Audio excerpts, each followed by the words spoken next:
Please don't forget subscribe to the channel and hit the bell to get notified of new daily videos. Vida and I had finally done it. We packed up our cramped city lives and bought a sprawling, dilapidated Victorian in Seabrook, a forgotten little coastal town on the Washington coast. It was a fixer-upper, but the view of the churning Pacific was worth every creek and draft. We imagined a fresh start, quiet days, salty air. For a month, it was perfect. I was tearing out some old drywall in what was to be my new study when I found it.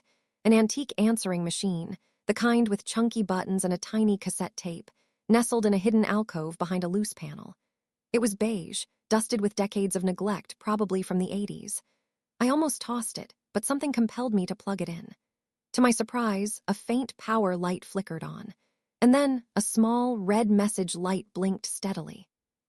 Curiosity overriding logic, I pressed play. Static crackled, then a sound that made the hairs on my arms stand up. A wet, guttural gargle, almost animalistic, followed by a voice that was undeniably mine but distorted, raspy with terror. "Jaron, it's me, you god, you have to listen. It starts with the hum. In the kitchen, don't let her touch the tide pools." The message cut off abruptly, replaced by the whine of the tape rewinding.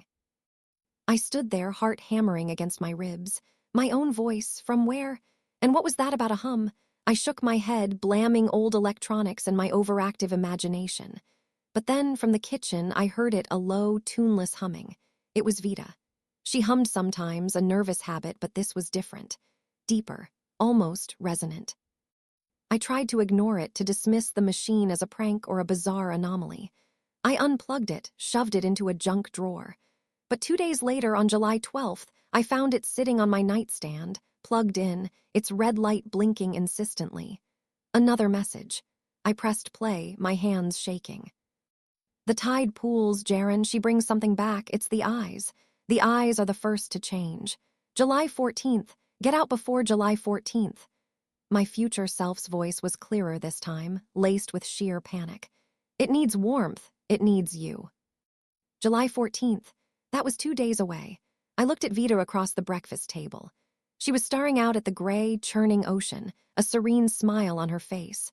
Her eyes, they seemed a shade darker, reflecting the overcast light with an almost unnatural intensity. Her hands, when she reached for my coffee cup, felt cold.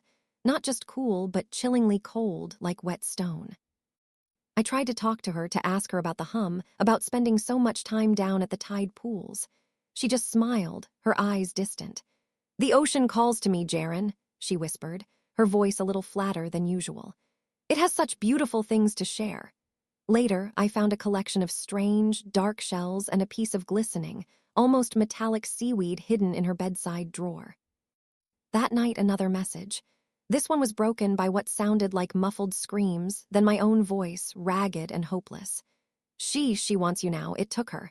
The hum, the cold, it needs warmth. Jaron, there's no escape.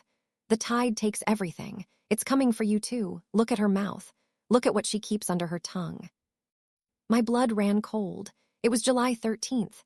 Tomorrow was the 14th. I watched Vida sleep beside me.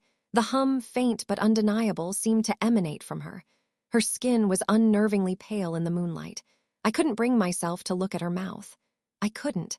The fear was a living thing in my gut, twisting and clawing. The next morning, July 14th, I woke up in an empty bed. Vida was gone. The house was silent, utterly devoid of the strange, resonant hum. I stumbled out of bed, adrenaline pumping.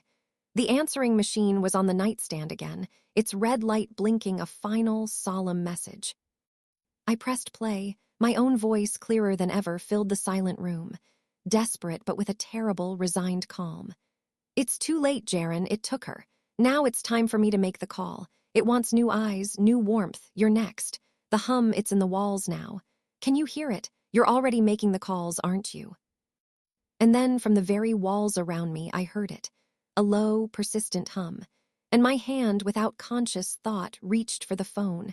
It was almost like something else was guiding it. I don't know who I'm calling or what I'm warning them about.